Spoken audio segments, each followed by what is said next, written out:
सारी बात तो डॉक्टर राजकुमार जी ने कह दी और उनके आगे कोई स्क्रिप्ट, कोई कागज तो था नहीं, जो दिल में आई थी बात वो कर रहे। मैं उनको बहुत सालों से देख रहा हूं। डॉक्टर राजकुमार सांगवान जी ने आज शायद मेरी नजर में अब तक का सबसे लंबा भाषण दिया होगा। वो मंच पे बैठने की या अपने आप को वहां नंबर गिनाने की या मंच से बोलने की कहीं उनको होड़ नहीं थी। और एक आध बार मुझे याद है मैंने उनको टोका, जी डॉक्टर साहब बोलोगे कुछ? सांगवान जी नहीं हो गए। आज बेहतरीन आप बोले हो डॉक्टर साहब, और हमें विश्वास है कि जो सीट चौधरी चरण सिंह जी की रही, जहां से चौधरी अजीत सिंह जी ने नेतृत्व किया, बहुत ईमानदार अच्छे छवि के लोगों को बागपत लोकसभा क्षेत्र ने चुना है, उस श्रृंखला में आपका नाम दर्ज होगा और लिखा जाएगा। मुझे ये भी बताना चाहिए कि हमने एक नया अलायंस किया। बहुत लोगों को तो अच्छा लगा और कुछ लोगों को समझ नहीं आया होगा, और जो विरोधी हैं वो तो विरोधी हैं। वो मैं यहाँ तब विरोध करेंगे, वहाँ था तब विरोध करनी थी, कोई बात नहीं, वो उनका अधिकार है और राजनीतिक शैली का एक हिस्सा है।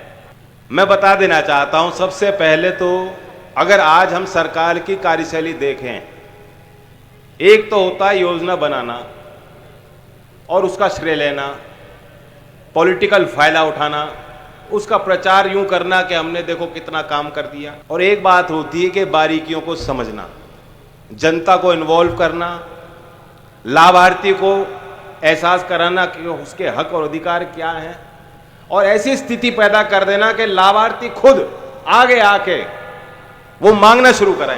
हमने 10 साल में कई उदाहरण ऐसे हैं देखा, और हम लोग विपक्ष में थे, कि पहले के भूमिका बनाई जाती थी और जनता से ही पुकार आती कि ये होना चाहिए, उसके बाद सरकार काम करती। वो सफल प्रयोग सरकार ने जब किए, वो योजना जमीन तक पहुंची। एक तो स्वच्छता की बात उन्होंने की, एक अभियान की तरह से की, और अब लोग धीमे धीमे जागरूक होना शुरू हुए हैं।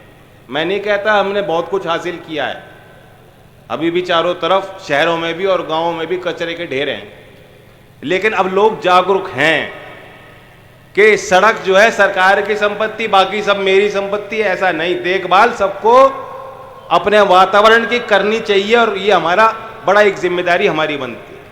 तो मैं एक तो बधाई उसकी देता हूं, क्योंकि इससे पहले भी शौचालय बनाने की योजना थी, इससे पहले भी बैंक में खाते थे और मोबाइल फोन थे लोगों के। सारी चीज को जोड़कर अब सीधा कोई योजना बनती है दिल्ली में, तो आप तक लाभ पहुंचाने में सरकार को देर नहीं लगती।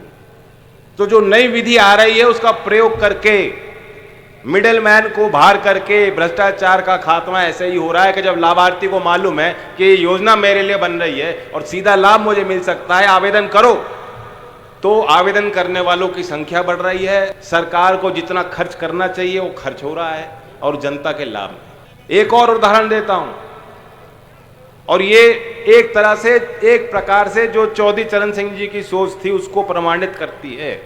क्योंकि चौधरी साहब बड़े काम, आज जो बड़ी परियोजनाओं की तरफ हम भीड़ लगाते हैं, चौधरी साहब कहते थे जो छोटा, सबसे छोटा काम करता है उसकी इज्जत होनी चाहिए, जो छोटा कारखाना चला रहा है, छोटा व्यापारी है, उसकी इज्जत होनी चाहिए, उसको वरीयता देनी चाहिए, सरकार उनके लिए योजना बनाए, रोजगार वहां से पैदा होगा। सारी चीज जो बड़े उद्योगपति अगर वही बनाएंगे तो देश में रोजगार, जो खेती किसानी से अलग लोग जाएंगे, और वो जाने हैं एक ना एक दिन, जैसे देश तरक्की करेगा उनके लिए काम नहीं बचेंगे। ये चौधरी चरण सिंह जी की नीति थी। आज एक और अच्छी योजना सरकार लाई है, और वो है जो कामगार के लिए 13,000 करोड़ की लागत। सितंबर 2023 में पीएम विश्वकर्मा जो लॉन्च हुई, बेहतरीन योजना, 18 ऐसे ट्रेड उन्होंने उनकी पहचान करी। नाई है, कुम्हार है, लोहार है, सुनार है, मूर्तिकार है, कोई माला बनाता है, कोई नाव बनाता है, कोई बच्चों के लिए खिलौने बनाते हैं। इससे पहले उनके लिए कोई योजना थी क्या? योजना बनाई कि उनको प्रशिक्षण कैसे मिलेगा, जब प्रशिक्षण हासिल करेंगे तो उनको सीधा उनके खाते में भत्ता मिलना चाहिए, और प्रशिक्षण हासिल करने के बाद उनको मार्केटिंग सीखनी है, उनको ब्रांडिंग सीखनी है, उनको पैकेजिंग सीखनी है, उनको लोन लेना है, उसके लिए योजना बनी। मैं नहीं कहता इस योजना की जानकारी भी लोगों को अभी नहीं होगी। तमाम ऐसी बड़ी बड़ी योजना चल रही हैं।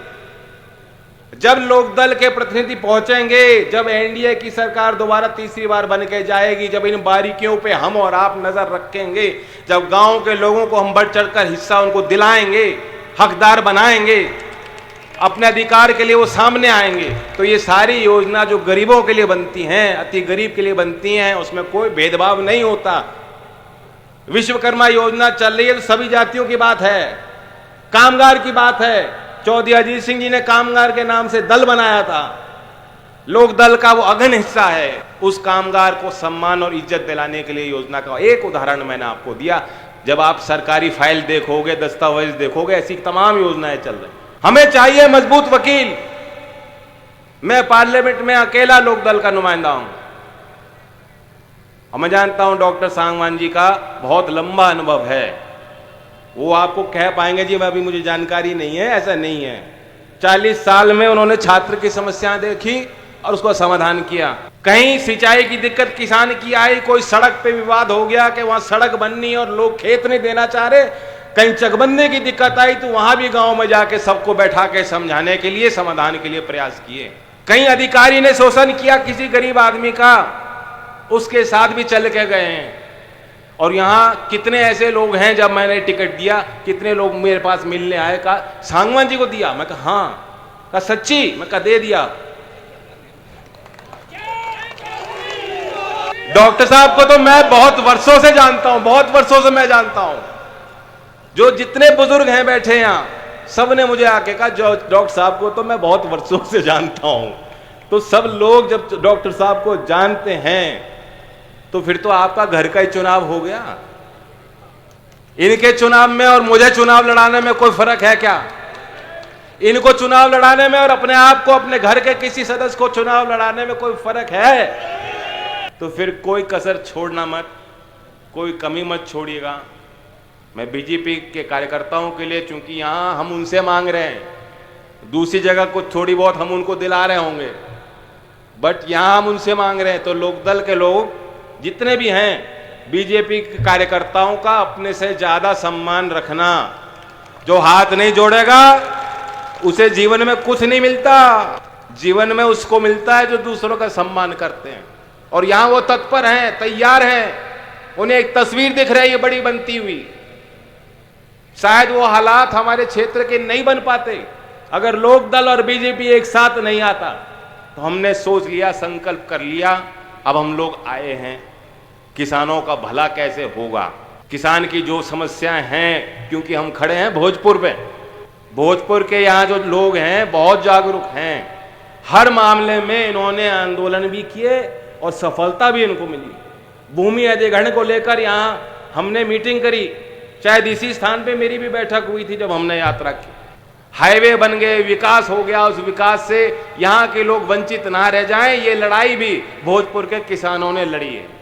तो उनकी उस लड़ाई का सम्मान रखते हुए और किसानों के जो आंदोलन देश भर में रहे, जो उनकी मुख्य मांगे हैं, दाम को लेके, रोजगार को लेके, उनकी इज्जत हमेशा लोकदल का परिवार हमेशा हमेशा करेगा। और मुझे विश्वास है कि तीसरी बार जब मोदी जी प्रधानमंत्री की शपथ आपका आशीर्वाद लेके लेंगे, तो इस बात का जोर और इस बात का ध्यान उनको भी रखना होगा कि हमारे उत्तर प्रदेश और देश के जो सबसे मझौले और सबसे कमजोर वर्ग के जो किसान हैं, जो खेती करते हैं, जो मजदूरी करते हैं, जो मुश्किल से गुजारा कर रहे हैं, उनको कैसे हम लोग ऊपर ले जाएं, कैसे उठाएं, कैसे मुख्यधारा में लाएं।